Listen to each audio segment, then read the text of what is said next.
If you're someone who's trying to climb in TFT, then you need to be updated with the patch notes. So we're going to be doing a quick little rundown going over all the buffs, nerfs, and adjustments. And I think right now, Reroll is a little dominant in the meta. So hopefully, with all the changes that we're seeing here in the preview, stuff like Kai'Sa, Morgana, Ashe, all getting buffed, might bring 4 costs back into the meta. Other things that are being buffed is Ink Shadow, Kabuko, Kha'Zix, Kindred, Xayah, Lux, Soraka, Tristana, Kiana, Diana, and Sterix Gage. We'll find out all the details and I'll let you know all my thoughts on it on how it'll affect the meta. But for nerfs, right now they're nerfing Fortune. This was a very popular strategy that took off maybe in the later part of last patch. Ghostly, my go-to strategy, so I'm a little bit sad about that. Kog'Maw, Bard, Sivir, Hui, 2-for-1, completely busted augment, by the way. Ionic Spark, Gargoyle, Stoneplate, Hextech, Gunblade, and Morello. I'm surprised Red Buff isn't here. I feel like Red Buff was a bit stronger than Morello. But they're also adjusting Storyweaver, Heavenly, and Shen. And then they're introducing Drop Blossom Plus, Ethereal Blades Plus, Everything Must Go, and Midnight Siphon Plus. So a bunch of the 2-cost hero augments, they have a plus version, which I am assuming will show up on stage 2 or stage 3. And then they're also getting rid of shop.riotgames.com. That's okay. DX9 deprecation, don't even know what that is. And then we're going to go on over to the system. So they're making some encounter changes, whether they're being seen too frequently or taking too long. Some of them take a while. I've noticed this since playing on the PBE like a month ago, but we're gonna see sets carousel a bit less often. I remember asking one of my friends, like, what does set even do? They're just like, it makes carousel harder, and I was like, I guess that's true. But I thought there was some like hidden effect that wasn't in the tooltip or whatever. Bard opening, Lilia augments, oh man, the Lilia augments was very tricky to play around. Cho'Gath, Shop Slot Trade, and then Rakan Recombobulate. Lowered the amount of time carousel encounters like Set, Sivir, and Tristana take. Aatrox Gold Experience or Health Choice. Gold is being changed from 10 to 8. I feel like this always depends on when it shows up. If it's early on in the game, gold is going to be very useful. Later on, then probably the component, or maybe even health. Illune unit cost buffs 2 cost is being nerfed a bit, 220% to 180-18. 4 cost buff is being changed from 110 to 120 and 12. I talked about this before. The 4 cost one always felt kind of bad, especially since this is pretty much only available in the earlier part of the game. Sometimes you don't even have 4 costs yet, and then you're going to get rocked in the early game. Aurelia free carousel delay before player release is being increased from 6.75 to 9 seconds. I guess that gives you more time to think about what you're going to go for. Tom Kench item or component gold is being changed from 10 to 8. Teemo win or lose prediction reward 14 to 10. I kind of missed the 14 gold. I feel like it's a big risk. The lose prediction is going to be 7 gold. They're not changing that one, but I kind of like the big disparity. I'm not going to lie. I thought it was kind of interesting. Wukong 6 item radiant is being changed to Rascal's Glove is now excluded from potential items. That makes sense because sometimes you don't have enough units to put all the items on. Set squatting, little legends can get swole, but in the end, they're still little. Size increase is being changed from 1.4 to 0.7. Alright, that's fair. Yeah, some of them were a little too big. Now onto portals. Wandering Trainers has been renamed to Trainer Sentinels. Wandering Vendors has been renamed to Vendor Sentinels. There's like a reason on why they're changing it here. Like it's Adana Sentinels. I don't know. I don't think it's that important, but Trainer Sentinels and Vendor Sentinels now grant a living Sentinel instead of a training dummy. Oh, that's why.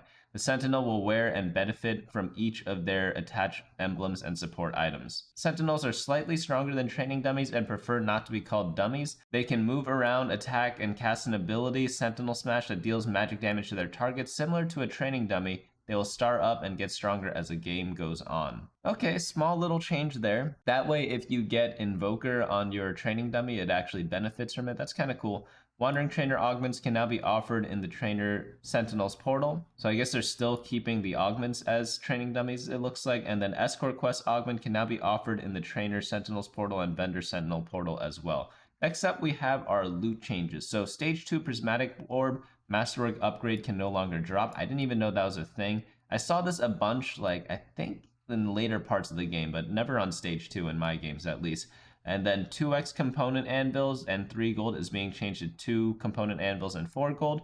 stage 3 and 4 prismatic orb drop. Masterwork upgrade plus 5 gold is just being changed to Masterwork upgrade. So I'm assuming they did this because prismatic orbs were a bit too powerful. Yeah, they talked about that a little here. I mean, we could just compare the power, right? Would you rather have a radiant item or 2 component anvils and 3 gold? Actually, it's not that egregious of a difference. It depends what comp you're going. If you're going some sort of reroll comp, then I'd much rather have the Masterwork upgrade. But if you're going some sort of like 4-cost flex build with a lot of different units to itemize, or like a fast 9 build, then probably like component anvil's a bit better because you get 2 of them, right?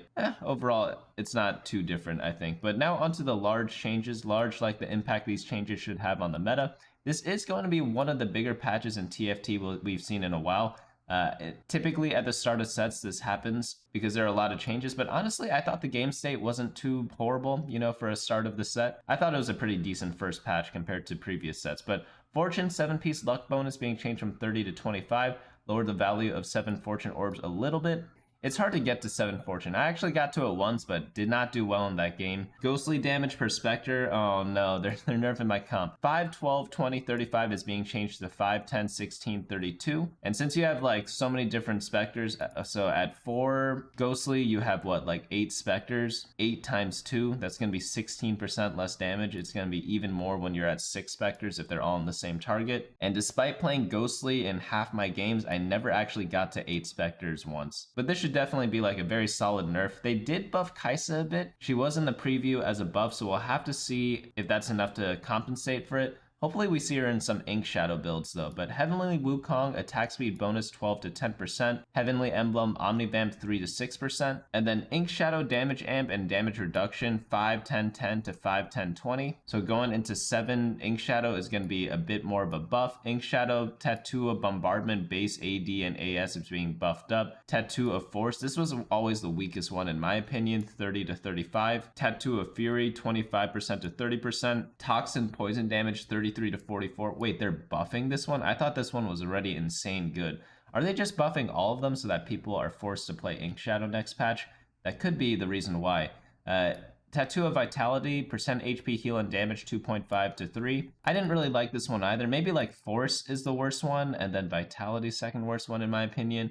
And Toxin's definitely the best one. I guess they do gotta buff it a little bit because no one played any Ink Shadow build that I've ever seen. Storyweaver Scroll of Force now gives Kale's ability 50% more damage in addition to the wider area of effect.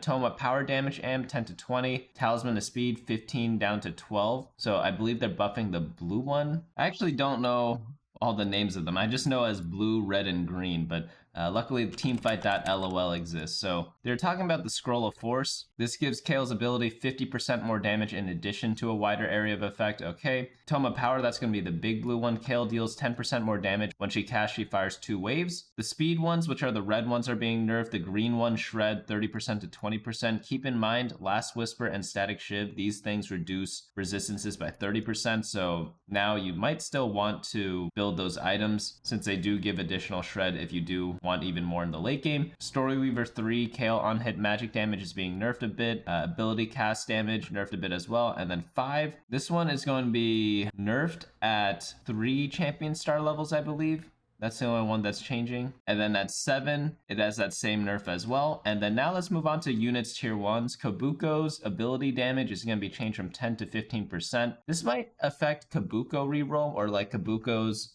hero augment. So if we look up Lucky Paws, it's averaging like a 5.0 right now in Diamond, so definitely not where you want it to be. But this should help it out a little bit. Kog'Maw's ability cast per +1 range is being changed from 2 to 3. So that's going to be a slight nerf. And then Kha'Zix's ability AD ratio going to get buffed. Kha'Zix was probably one of the most useless 1-cost units in the game right now. I remember watching one of my friends. He's like top 10 on ladder right now. And he had a 2-star Kha'Zix in his shop. And he just skipped it. He didn't even buy it even though he had extra gold. That's how bad like he thinks the unit is. Or was. And then Sivir ability duration is being changed from 8 seconds to 6 seconds. And then Yasuo ability shield, this one is going to be nerfed a bit. Yasuo is pretty much like a 4-cost tank as a 1-cost, so this is more than deserved.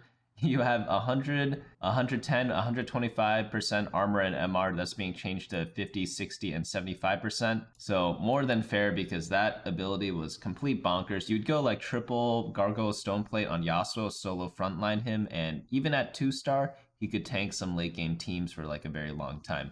Units tier 2 Kindred ability damage is going to be buffed up a little bit across the board. I always found Kindred very powerful in the early game, but during the later parts of stage 3, she starts becoming the worst unit in the game. I remember having a 2-star Kindred early on and I was like winning every round. Then like after stage 3-5, I just started losing every single round with Kindred 2-star, even against full 1-star teams. It was actually hilarious. But after that game, I never trusted Kindred again. Secondary damage is also being buffed up, so hopefully this should help fix Kindred with that. Lux's ability damage is going to be bumped up a bit, so maybe Lux reroll is going to be the thing. There is like the whole like shooting spirit bunnies from Lux's ability, so maybe Lux reroll is kind of back. There are double trouble builds or twin terror builds that use Lux pretty well, so hopefully that build should be a bit better because I think twin terror is a little lackluster right now. Kiana ability AD ratio is being buffed up 135 to 150. Shen's self-damage reduction is going to be nerfed at 3-star. Okay, thank God. And then Shen is no longer mana locked if he uses all 3 empowered attacks before his ability duration expires. Okay, so that's nice. It makes him a little more consistent. Shen has quietly and stoically became a super tank at 3-star, so while we're lowering his damage reduction here, we're also removing the mana lock. So his Augment Ethereal Blades can get a nice boost. The Mana Lock primarily impacts builds with Ethereal Blades, where building attack speed will significantly boost Shen's ability to recast. So, in case you didn't know, even without the hero augment, if you just have a Shen 3, he ends up doing so much true damage to the enemy tanks that he just like wipes like a 2-star Ornn like pretty much instantly if you just have like almost any 3 items on Shen. The damage he does is based off his armor, so if you ever put a stone plate and put him up front, like he's gonna be shredding tanks with true damage. But I noticed like my 3-star Shen, I didn't actually read his ability yet, but he was just like killing it in the damage charts with all the true damage. And then I finally read his ability and I was like, holy cow, that is insane. Because for sure my 2-star Shen does not do that, but the 3-star one absolutely demolishes things. All right, now onto units 3 cost. Bard attack speed, slight nerf, still should be viable. I always thought Bard was a little bit weak, because I feel like he's super duper duper duper item dependent. I feel like they should make it so that he's not as item reliant on having double Rage Blade, Hextech Gunblade. I don't know how you would do that, but I'm probably going to avoid playing Bard for a bit, because right now, like, he is strong. I've seen other people make it work, but I can't seem to make Bard work out that well. So because he got nerfed, I'm probably just not going to touch this comp for the next patch. Diana mana is being nerfed a bit. I get Diana 3-star all the time whenever I play Duelist, and she does absolutely nothing, so hopefully she does a little bit more with this small buff. Soraka ability damage is going to be increased across the board. Very nice. Secondary damage, same thing. And then Thresh, Faded, bonus armor, and MR is being nerfed. And then for his ability, shared armor and MR is going to be nerfed a bunch as well. Wow, they're really hitting Faded pretty hard. Tristana ability AD buff is going to be buffed up across the board, so Duelist getting a small buff there. Units tier 4, Ashe 5 AD buff, Kai'Sa 5 AD buff. It seems small, but I think these are actually pretty solid. They're saying between these two changes, expect staying at level 8 to hit your desired forecast a better option, but you should still expect Fast 9 to be more powerful since it requires a bigger and riskier commitment. Alright, Morgana ability damage is going to be buffed up at early levels. Keep in mind for these two units, like 5 AD might not seem like a lot, but since they attack so much, it actually does add up to be quite a bit. Whereas I think Morgana's ability buff, probably a little bit smaller.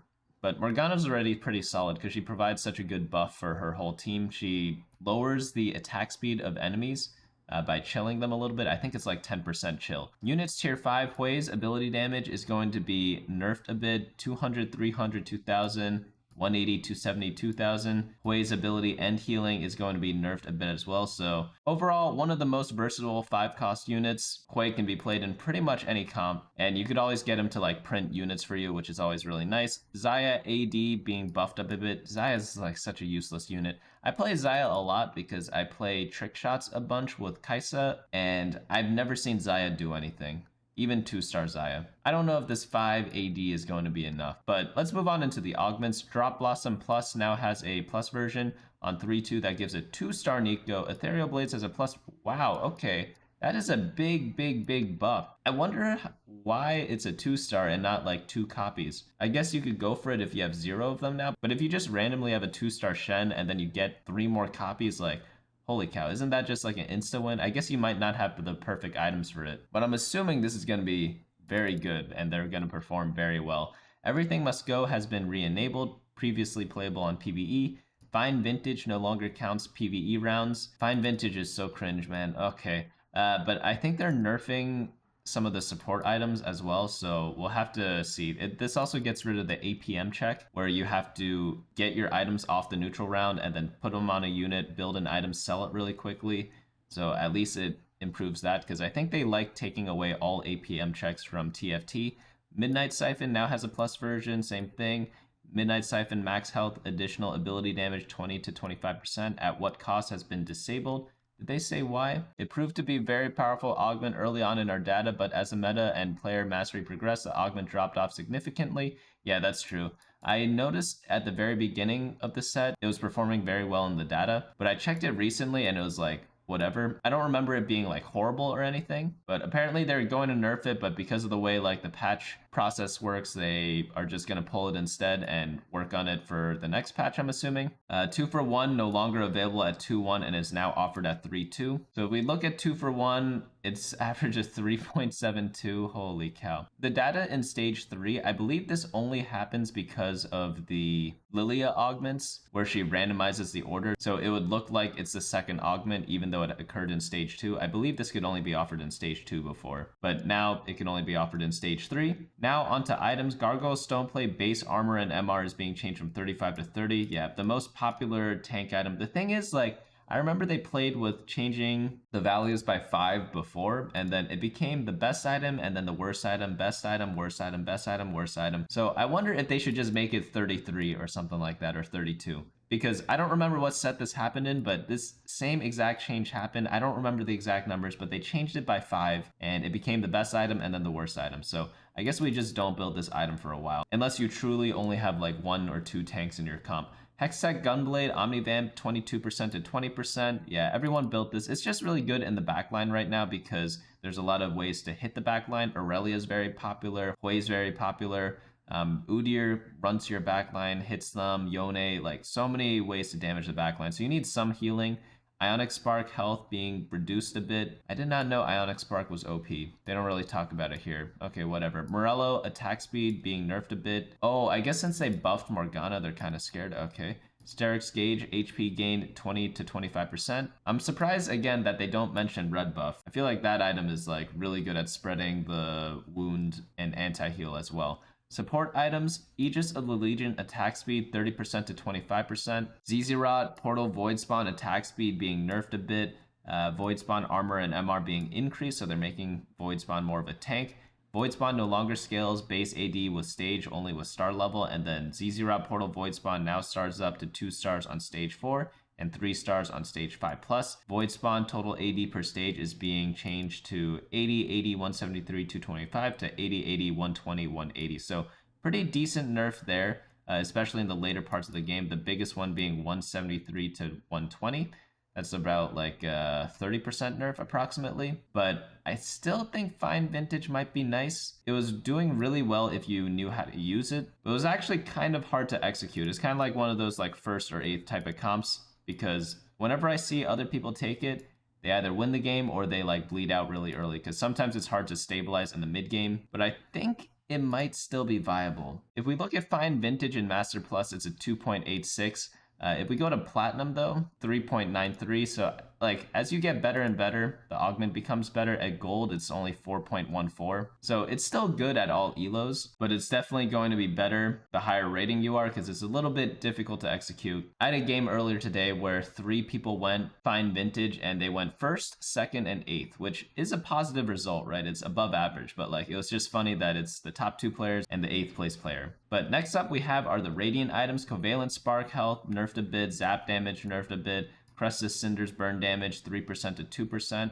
Stoneplate armor and MR 20 to 15. Health regeneration 2% to 1.5. Fist of Fairness buffed up a bit. Legacy of the Colossus. I don't even know what item is Legacy of the Colossus. Oh, it's this one. Take 12%. Okay, so it's being buffed up a little bit. Morello Nomicon burn is going to be decreased a bit. Spear of Harana 45 to 50, 80 in AP, mana being buffed up, Steric's Mega Shield 30 to 40 HP, 55 to 60% AD. If we look at some of the rating items, we could see like they literally data checked this. The top performing ones got nerfed a bit, and then the worst performing ones got buffed up a bit. They did skip out on Jackshow the Protean. I don't think it got changed here, so they must have some reasoning for that, but nevertheless, let's move on into small changes. Altruists are going to get a small nerf at 3 and 4 Altruists. Arcanists going to be buffed up. Wait, they're only buffing them up a little bit at 4 and 6 Arcanists. Ah, man, I feel like Arcanists are very forgotten about. Like, Syndra's definitely always going to be better in a Fated build because you get more AP from being a Fated unit than you get from Arcanists, which I find is hilarious. The Artist's Easter Egg is now easier to uncover. And then Reaper 4, Reaper bleed damage 50% to 45%. Yeah, they didn't really mention too much about Yone, but this is a small nerf there. 4 Reapers definitely like the preferred build. I would like to see more like 2 Reaper builds, but it seems that all the good ones are all 4 Reaper. Unit recommended items are being changed. This is when you right click a unit and then you see like the random items on the right hand side. It just changes what shows up there for like a quick recommendation on what works on each unit in case you did not go to bunnymuffins.lol/meta to figure out what items to build. And then for modes, they're doing a slight change to Hyperroll. Gold at stage 7, 8, and 9 are being changed up a bit. And then now onto bug fixes. Chibi Heartsteel sets taunt mode is now uninhibited. Item grids of multiple arenas will no longer be offset from intended placement and location. Black hole arenas no longer cause units in the enemy right corner to stutter. Oh my god. This happened to me like so many times. My Kaisa, I put her bottom right corner. It happened to me like twice this week. And literally like 3 games ago, it happened to me too. She just sits there and like she stops attacking. I'm like, I guess I lose this game, you know? I'm a fan of that. Mega Fan Sprites VFX are back. Mythic Stack no longer displays in combat. Mythic Stack counter no longer vanishes when fully stacked. Simplified Amumu's abilities tooltip. Chaotic tooltips. Call to Chaos tooltip for Zeke's Herald, Locket, Solari dummies now properly say you get 2 copies of the item. This is a very risky augment. I've taken it a couple times. Pretty much whenever it shows up, I take it because I'm just like, what the hell? I'm thinking it's not that great, even though the expected value is pretty high. Like maybe if you're playing like super flex, take it. But if you're like hard forcing a comp, like only take this in a worst case scenario. Gold subscription now correctly says that it gives you gold every stage in standard and double up. Fielding multiple units with Tactician's Crown no longer causes some units to lose traits when fighting on away boards. The Fated Bond now vanishes when one bonded unit dies. Too quick. Quicksilver no longer blocks Zephyr. You know what they need to fix with Fated? Sometimes when I try to pair a unit, I hover over the other unit and then nothing happens. So I think the hitbox is weird, or the pairing bar is like behind the items that a unit holds. I think that might be causing it a little bit, but I'm not 100% sure. Tova Power's damage amp now works correctly on 5 Storyweaver. Never lucky, just like me. Fortune now correctly grants the highest tier of cash out if you have enough luck. Crown Guarded now also correctly increases the effects of Crown Guards. Is that why the augment did so badly? I was very curious about this because according to the data, Crown Guarded is a 5.0 and I was like, there's no way it's that bad, especially on stage 2-1. In stage 3 and stage 4, I can understand it being bad. Because if we look at other item augments, such as Idealism, like it's decent in stage 2, below average stage 3, and then like horrible stage 4. But literally Crown Guarded is just bad all around, and I just couldn't believe that. Same thing for like Sleight of Hand, 4.06, 4.264. Like I knew something was fishy going on there, but I was like, oh, whatever, maybe it just is that bad. But turns out it is a bug. Scuttle Puddle and Crab Rave now correctly replace the stage 10 Rift Herald round in Hyperroll. Dragons can boil things too. Boiling Point is now correctly available to be offered when the Porcelain trait is active instead of when the Dragon Lord trait is active. Oh, I've never seen that. Stand United now clarifies that only non-unique traits count towards its bonus. It's going to be Epic is now correctly available when the Mythic trait is active instead of when 2 or more Mythic units are in play. By the way, for Stand United, non-unique traits is like Hui's Artist trait or Udyr's Spirit Guard trait. Those don't count. Lucky Ricochet's description now correctly states that it grants Sivern and a Teemo.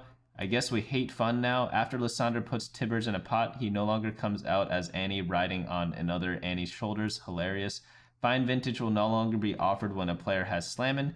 Fix issues with the Fortnite tree, and then after casting a spell, Volibear will keep his current attack target instead of randomly searching for another target in range. I did notice Volibear has like a slight stutter, so this is going to be a buff to him. It didn't happen all the time. I only noticed it sometimes. Kale will now correctly gain extra stats in stage 6+. I guess that's to help all the 7 Story Weaver builds kind of scale a bit later, because it does fall off. I think you should take it out and replace it with legendaries, at least in the last patch, but I guess it was a bug, so maybe we don't need to do that going forward. Unified Resistance will now show its visual effect during the planning phase and not during the combat phase. Story Weaver augments are now correctly available to be offered when you have the Story Weaver trait active instead of when you have 2 or more Story Weavers in play. Caretaker's Chosen now correctly grants its earlier rewards if you take it at a higher level.